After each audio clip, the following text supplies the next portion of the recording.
Le PS Box, c'est un boîtier sur la base d'un Raspberry Pi. Son objectif est de produire un réseau Wi-Fi sur lequel les élèves se connectent, qui leur permet d'accéder à un portail de type page web contenu sur la clé USB qui est sur le Raspberry Pi.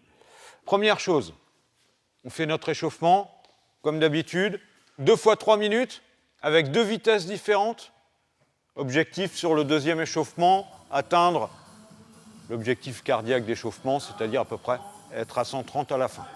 Dans la séance d'aujourd'hui, pour ma part, j'ai fait le niveau 1, donc c'était un rythme cardiaque qui devait être aux alentours de 180 battements par minute.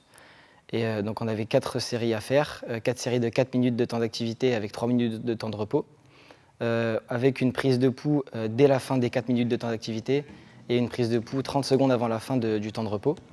Une fois que tout ça s'était fait, on devait noter tout ça sur un bloc-notes et à la fin de la séance, on a tout reporté sur justement le PS Box, donc les temps de série, le nombre de séries qu'on a fait, le temps de repos et les différentes fréquences cardiaques qu'on a eues. Le PS Box est un outil nomade. Il permet à l'enseignant de PS de se déplacer sur l'ensemble des installations qu'il utilise dans le cadre de son cours. Il va permettre, en l'occurrence, de travailler à l'intérieur comme à l'extérieur et surtout de pouvoir en disposer très facilement de par sa taille.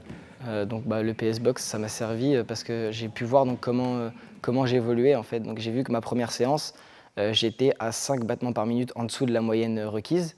À la deuxième séance, j'étais par exemple à -7, donc j'étais un petit peu en dessous et je sais en fait, ça nous permet de voir notre évolution au fil du temps.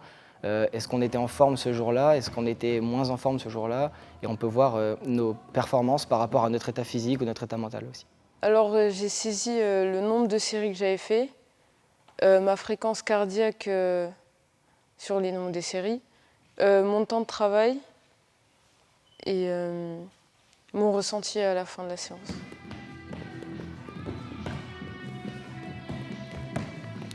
Le travail de groupe, oui, ça aide beaucoup. On arrive à se coordonner sur les mouvements. S'il y a quelqu'un qui a un peu de mal ou qui n'arrive pas à se coordonner, on ralentit, on aide la personne.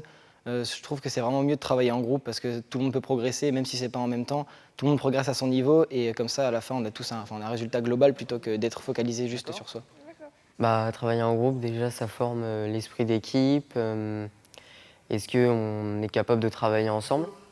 Ça m'a aussi permis d'avancer.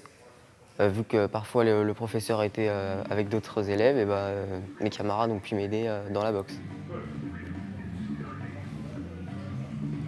Ça a généré davantage d'interactions entre les élèves et moi. Ça a facilité beaucoup la communication parce que les élèves venaient me demander des conseils. Ils se rendaient compte que j'étais au fait de l'usage d'un outil qui leur est très personnel et vraiment qui leur semble essentiel. Et comme on partait de quelque chose qu'ils avaient à la fois l'habitude de maîtriser en tant qu'outil et à la fois très peu l'habitude en tant que plateforme, c'est-à-dire un nouvel usage de leur appareil, forcément ça générait des interactions supplémentaires et les élèves de ce fait-là étaient beaucoup plus intéressés. D'abord, j'ai appris à l'utiliser, vu que je ne savais pas l'utiliser au début. Le professeur m'a beaucoup aidé au début, parce que j'avais un petit peu de mal. Et puis, après, ça a été assez facile à prendre en main.